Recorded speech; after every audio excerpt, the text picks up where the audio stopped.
अमेरिकेचे अध्यक्ष Donald Trump यांनी अमेरिकेच्या शिक्षण विभागाच्या विघटनासाठी एक कार्यकारी आदेश साईन केला आहे, ज्यामुळे एक दीर्घकालीन कन्झर्व्हेटिव्ह धोरणाच्या वचनाचं पालन केलं जाणार आहे. ट्रम्प यांनी शिक्षण विभागाला अनावश्यक खर्चिक आणि उदारमतवादी विचारधारांनी प्रदूषित असं म्हटलं आहे. तथापि विभागाचे पूर्णपणे विघटन करणं काँग्रेसच्या कायद्याशिवाय शक्य नाही, जो 1979 मध्ये हा विभाग स्थापन करत होता.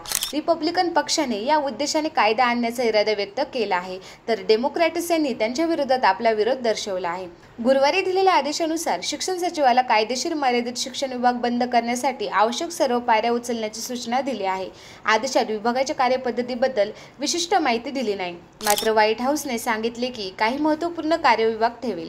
ट्रम्प यांनी सांगितले की त्यांचे प्रशासन विभागाच्या मुख्य आवश्यकतेनंतर इतर सर्व कार्य बंद करेल, परंतु कमी उत्पन्न असलेल्या शाळांसाठी, पेल ग्रँट्स आणि दिव्यांग मुलांसाठी निधी ठेवला जाईल. व्हाईट हाऊसने अधिकृतपणे म्हटले की विभाग संघीय विद्यार्थ्यांच्या कर्ज व्यवस्थापनात आपली भूमिका सुरू ठेवेल, परंतु आदेशात सांगितले आहे की विभागाकडे आवश्यक कर्मचारी नाहीत आणि कर्ज व्यवस्थापन इतर संस्थेकडे सोपवले जाईल. ट्रम्प यांनी शिक्षण विभागाला अमेरिकेच्या शैक्षणिक स्थितीला कारणीभूत ठरवले आणि राज्य अधिक चांगले काम करू शकतील असं म्हटलं आहे.